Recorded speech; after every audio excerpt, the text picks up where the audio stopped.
The Port of Los Angeles and the neighboring Port of Long Beach is the busiest container handling complex in the United States.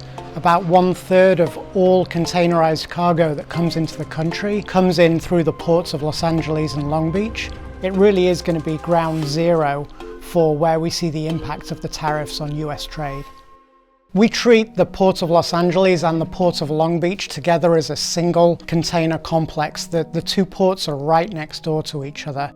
And it is the biggest port in the country for one simple reason, which is that it is the closest port to China and to the rest of Asia. It dwarfs most other US seaports. On an average month, between 800 to 900, sometimes more than 900,000 containers, all loaded with goods, coming into that port complex. Some of the other ports around the country, like at Houston or Savannah or New York and New Jersey, some of those will handle imports from Asia, but particularly on the East Coast ports, they are handling more of the cargoes that are coming in from Europe. The ports are very, very busy right now, and that's because even in, just post-election and in the run-up to President Trump's tariff announcements, importers have known that there has been the possibility of tariffs coming down the road. And so they have been placing orders for the last 6 months to try to get particularly important component parts and other products in early, just in case the tariffs were going to hit. It's a hive of activity, extremely regimented and very busy most of the time.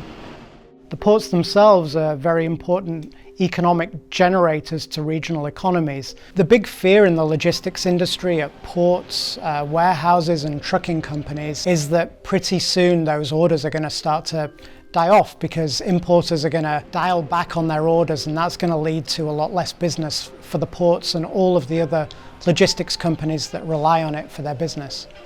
If there is a drop-off in imports, dock workers are going to have fewer hours, they're going to lose some of their pay. A lot of truck drivers are mom and pop businesses, and they've had a very tough few years. And so you're going to see truck drivers suffer, and you're also probably going to see that trickle down to other parts of the regional economy, to the diners, the cafes, the bars, the restaurants, and the other service industries that basically rely on the logistics sector to do well for their business.